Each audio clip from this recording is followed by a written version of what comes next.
భారత్ మాల్దీవుల మధ్య జరుగుతున్న ఘర్షణ వాతావరణంలో మూడో దేశం లాభపడుతోంది. భారత పర్యాటకులు మాల్దీవులను బహిష్కరించడంతో పొరుగున ఉన్న శ్రీలంక లబ్ధి పొందుతుంది.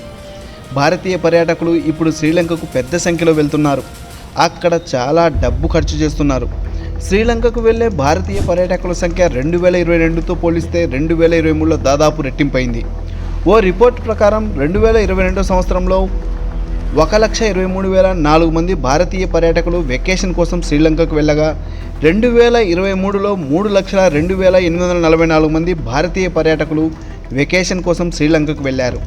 2024లో దాదాపు 6 లక్షల మంది భారతీయ పర్యాటకులు వస్తారని శ్రీలంక ప్రభుత్వం అంచనా వేసింది. భారతీయ పర్యాటకులను ఆకర్షించేందుకు శ్రీలంక పర్యాటక శాఖ ప్రత్యేక ప్రచారాన్ని కూడా ప్రారంభించింది. ముంబై, ఢిల్లీ వంటి నగరాల్లో రోడ్ షోలు సైతం నిర్వహిస్తున్నారు. మరికొన్ని నగరాల్లో రోడ్ షోలకు ప్లాన్ చేస్తున్నారు.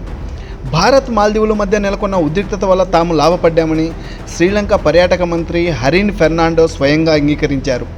సిఎన్బిసితో ఆయన మాట్లాడుతూ భారతీయ పర్యాటకులు మాల్దీవులను బహిష్కరించారని, దీనివల్ల తాము ప్రయోజనం పొందామన్నారు.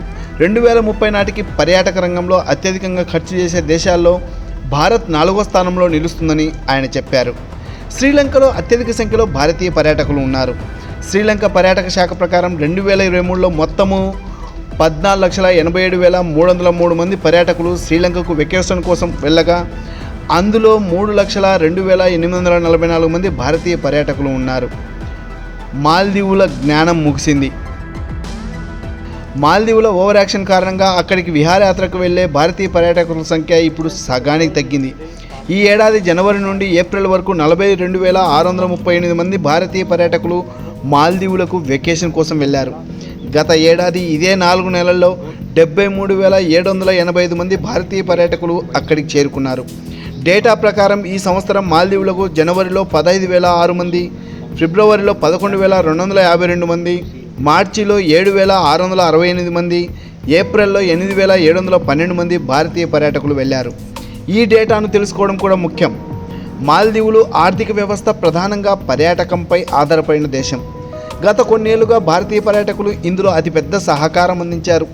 2021-2022 సంవత్సరాల్లో భారతదేశం మాల్దీవుల అతిపెద్ద పర్యాటక మార్కెట్గా కొనసాగింది. అక్కడికి వెళ్లే మొత్తం పర్యాటకులలో భారతదేశం సహకారం 23%గా ఉండింది.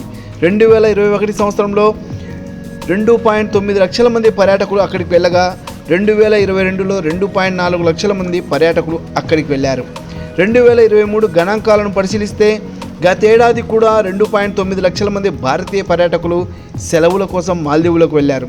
కానీ భారతదేశంతో మాల్దీవుల సంబంధాలు క్షీణించినప్పటి నుండి అక్కడికి వెళ్ళడం పూర్తిగా తగ్గించారు మనోళ్ళు. భారత్ మాల్దీవుల సంబంధాలు ఎందుకు క్షీణించాయి? కొన్ని నెలల క్రితం చైనా మద్దతుతో మొహమ్మద్ ముయిజు మాల్దీవుల అధ్యక్షుడైనప్పుడు అతను భారతదేశంపై నెగిటివ్ ప్రకటనలు చేయడం ప్రారంభించాడు. మాల్దీవులలో ఉన్న భారత సైనికులను దేశం నుండి పంపించడంపై మొండిగా వ్యవహరించాడు. పదే పదే గడువులు ఇవ్వడం మొదలుపెట్టారు. ఈ క్రమంలో ఈ ఏడాది ప్రారంభంలో మన ప్రధాని నరేంద్ర మోదీ కేంద్రపాలిత ప్రాంతమైన లక్షద్వీప్కు వెళ్ళి అక్కడి బీచ్లు, ప్రకృతి దృశ్యాలను తిలకించారు. దీనితో సంబంధించిన ఫోటోలను కూడా సోషల్ మీడియాలో షేర్ చేశారు మోదీ. దీని తర్వాత సోషల్ మీడియాలో మాల్దీవులను బహిష్కరించే ట్రెండ్ మొదలైంది. చాలా టూరిజం వెబ్సైట్లు మాల్దీవుల బుకింగ్లను రద్దు చేసి లక్షద్వీప్ను ప్రచారం చేయడం ప్రారంభించాయి. భారతీయ పర్యాటకులందరూ మాల్దీవుల పర్యటనను రద్దు చేసుకున్నారు. అప్పటి నుండి మాల్దీవులు కోలుకోలేకపోయింది.